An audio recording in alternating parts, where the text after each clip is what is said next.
In another video on virtual machines, I talked about using virtualization technology to get some privacy on your computer. Virtualization tech is one of the best solutions for defeating browser fingerprinting, as well as having some privacy when working from home. This is also how some secure Linux distros work, like Cubes and Unix. In my prior virtual machine video, I used VirtualBox running on Windows as my example. Today, we're going to shift gears here and show you the virtualization using KVM on Linux. To be honest, KVM runs so well on Linux that this alone is a reason to switch to pure Linux. If you're serious about virtualization for privacy and security, then this is an essential thing to learn. I'm going to teach you how to install KVM on your Linux machine, but more importantly, I will help you strategize the use of KVM to achieve some privacy. I will also discuss some more advanced setup tips at the end that relate to protecting against malware. All this coming up next.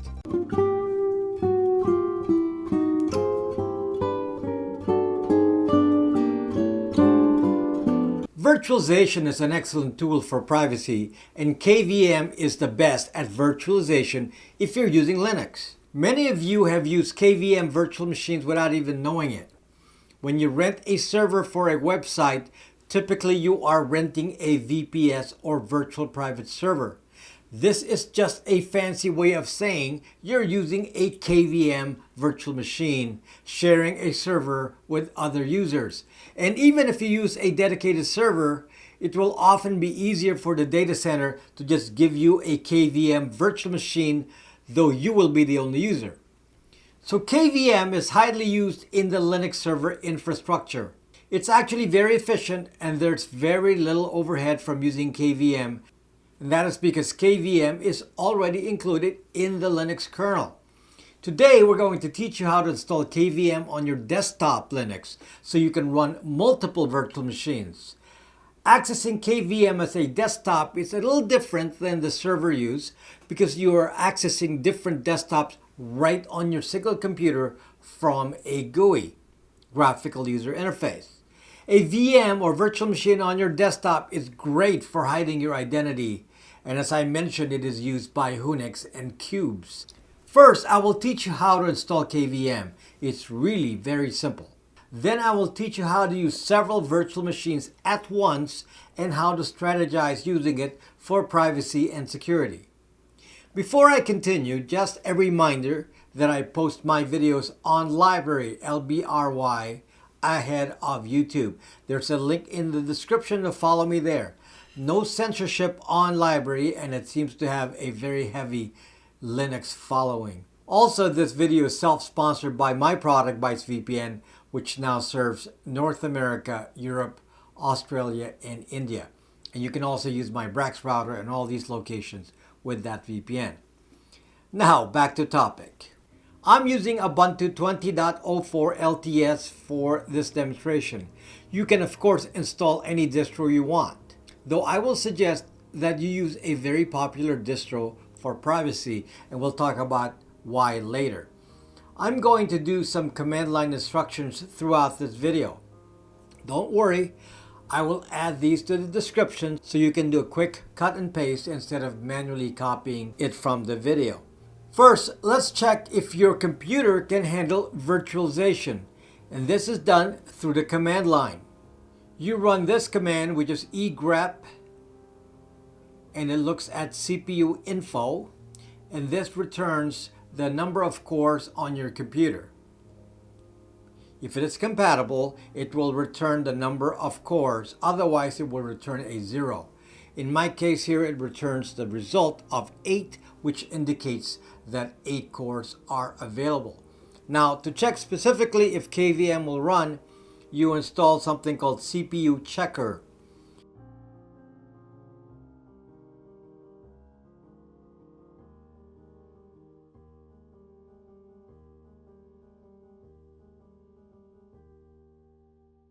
Then you run KVM-OK. If it will work, it will say KVM acceleration can be used. You're good to go, and you can now begin installation. Just to save time, I've already downloaded an image of Ubuntu 20.04, which is in my downloads folder. So get that in advance before you continue. On Ubuntu, installing the KVM utilities is just this command. Now, I've already installed this, so your messages will not be the same as mine. The installer installs QEMU, which is the quick emulator. LiveVirt is the virtualization daemon that runs in the background. Bridge Utils allows you to bridge the network from the VM to the host. And Virt Manager is the actual GUI for managing and launching the VMs from the desktop. Now enable the virtualization daemon to start at boot with this command.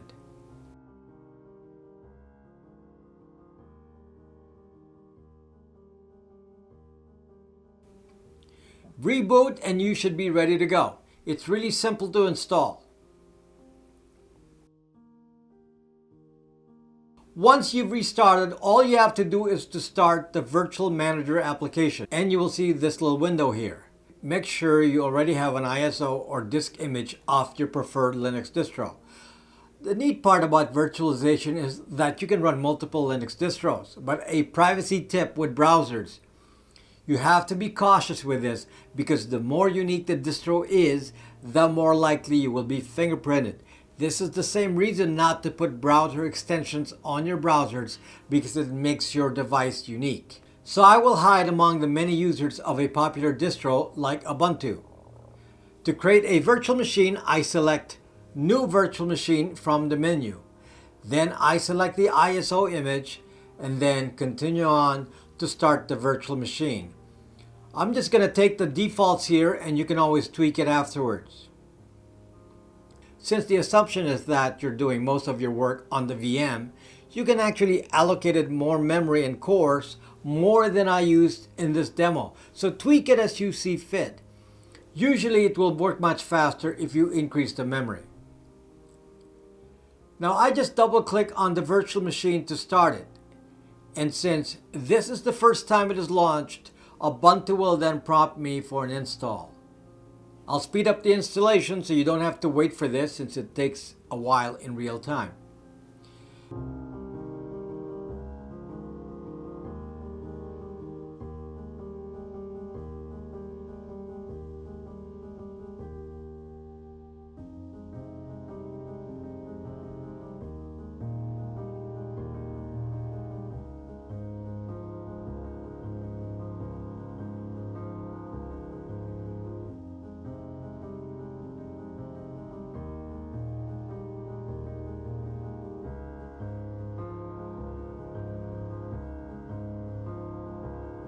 Then at the end of the install, I will reboot the VM and now I can start Ubuntu.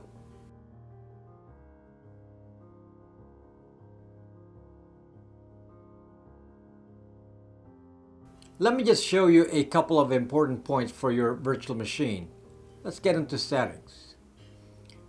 I want to show you here that KVM actually sets up a NAT for virtual machines. So it will allocate another set of IP addresses that cannot be reached from the outside. And you will notice that the IP addresses start with 192.168.122.x. So all your VMs will have an IP address in that range. However, your external IP address will be the same as your host. So you will need to use a VPN on the host or use a VPN router.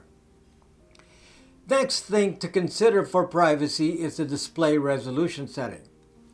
Browser fingerprinting uses the display resolution as part of the identification process. So have varied resolutions, however slight, and that could be useful for hiding an identity. Other things you can consider are to have a different time zone for the VM, and you should also be careful with the machine name since that can sometimes be seen. Some usability tips here. You can make your VM a full screen. You can also shift from a full screen mode on the virtual machine back to a window by putting your cursor at the top center of the screen, and you will have the option to leave full screen mode. Since this is Linux, the operation of the VM is the same as the host, and all the keystrokes are the same. So there's no noticeable performance difference in my opinion. For additional VMs, you don't need to keep installing Ubuntu. You can just set up a base version with all the apps you need. Then you can clone the VM as I show you in the example here. First, you have to stop the virtual machine. Then if you right click on it, there will be a clone option. So it's very simple.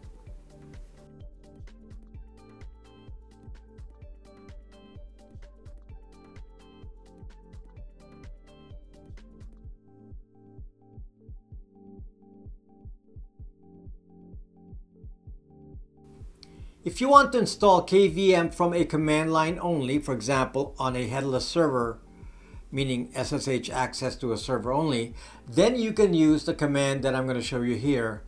And I know you won't remember this, so I will include this in the description so you can refer to it later on. So now let's strategize how to use this. I would start out thinking about which threats require isolation using a virtual machine. Here are reasons why you would want to have different virtual machines. Number one, virtual machine for defeating browser fingerprinting. This is a very insidious threat that has no easy fix. Browser fingerprinting is how advertisers track your identity without using cookies. Basically, all of your internet activities can be associated with this identity, and you will not know that you're being tracked. To beat browser fingerprinting, think about using a different time zone, a different screen resolution, a different browser, a different distro.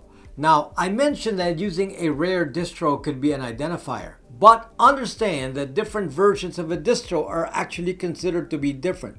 So installing Ubuntu 18.04 versus 20.04 is good enough for evading browser fingerprinting. Make sure to have different host names as well. So plan this out, figure out how many possible identities you need, and stick to using those virtual machines for each. On KVM, there's little difference in speed between using the virtual machine versus the host machine because you're running on the same Linux kernel. This is why it's best suited for this switching desktop use. Number two, virtual machine for work use. If you have to connect to your office network, typically you connect using a PPTP VPN like SonicWall. The part that your employer doesn't tell you is that your computer is now open on the corporate network. Someone can probe your computer, look at your files, install malware, and even use IME, Intel Management Engine, to manipulate your device. You can stop this by using the VM to connect to your office. So your office thinks the VM is your main computer. They cannot check your host computer nor other VMs. And in addition, you can easily install a firewall on this work VM. The commonly used firewall on Linux is UFW, so you can install it and enable it and deny access to everything so your traffic is outgoing only.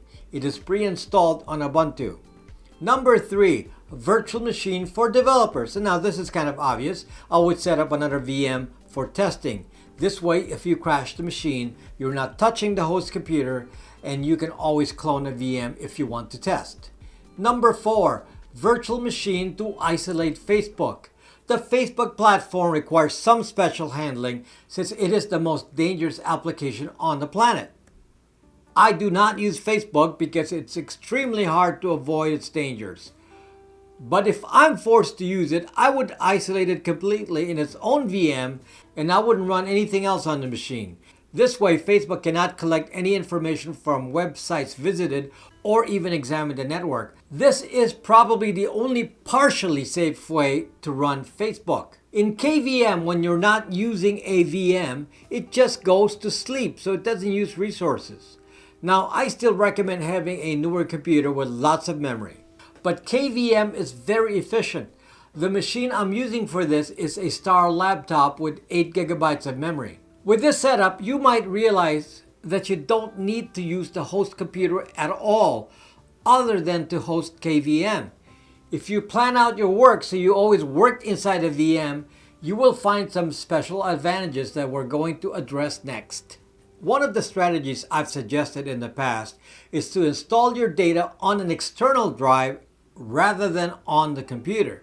This means that if you have to factory reset a computer, let's say to eliminate malware or threat of malware, you don't have to reset up your virtual machines. You could be running in minutes after a reset, especially if, as I suggested earlier, that the host OS is only used to run KVM. Why is this important? As an experienced hacker, I can tell you that often you cannot detect the presence of good malware, and it cannot be stopped by an antivirus. So my assumption is that if my computer slows down or at specific intervals during a year, I always reset my computer. This assures me that I don't have malware.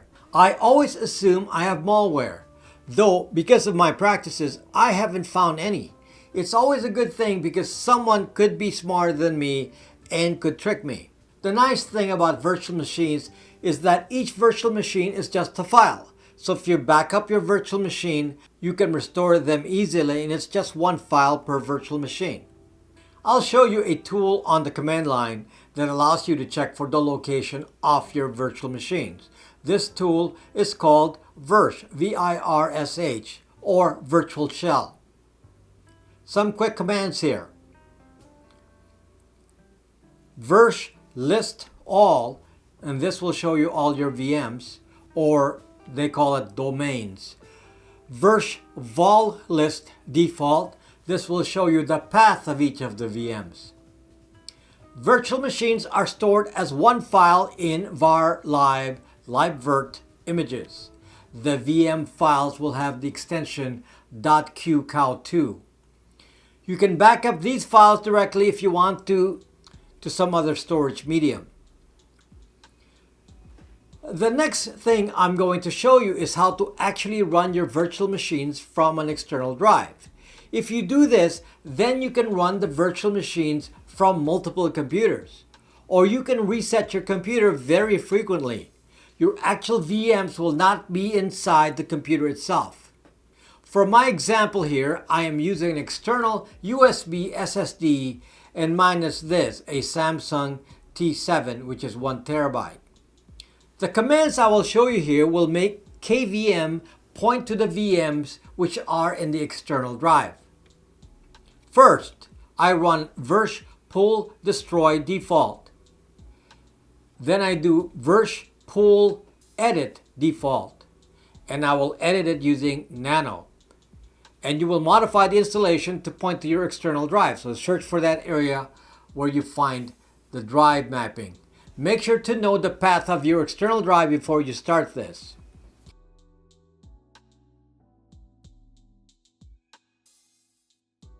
When you're done, you save it, and then you do virsh pull start default. Next, we need to edit each VM itself to know where it is stored. By the way, in KVM, like I said earlier, a VM is known as a domain. So you do virsh edit and the domain, which is Ubuntu 20.04, the name of the VM, in my case. So don't be surprised by the domain terminology. Now again, using nano, I will point you to where we will edit the location. Then when you're done, save it. Now we can move our files to the new location on the SSD drive. Just make sure you plug in the SSD drive before you start it. Just to show you my setup here, I always put a Velcro on the top of my laptop. Then I can easily attach and detach the SSD drive, and I just have a short USB cable. As you can see here, you will be able to really be creative about how to use KVM for privacy. You're pretty much limited in your VM use only by disk space, and as you can see with the external SSD solution, that limitation is easily eliminated. Since you are using a VM, if a VM gets malware for some reason, all you'd have to do is to revert back to another copy of it. Now, for even more security, I would not keep my important file on the virtual machine or the SSD. I would install a NextCloud server and then move my actual documents there and then sync them automatically. You could also automatically back up a copy of your VM to that NextCloud. All this requires some planning. Before you jump into a production use of this, I would think first of all about all the threats so you know the many virtual machines you might need. I'd probably set aside at least one VM for social media use to protect your identity, and at least one for work, and definitely one for experimentation. This is Linux after all, so you can try different distros. I hope you enjoyed the video. If you want to install a NextCloud server in the cloud, I have a link to the data center Linode in the description, where they offer a special $60 or 60-day discount. Please don't forget to subscribe, folks, and make sure to get notifications since I have a regular weekly video schedule, Thursday and Friday every week. Thank you for watching.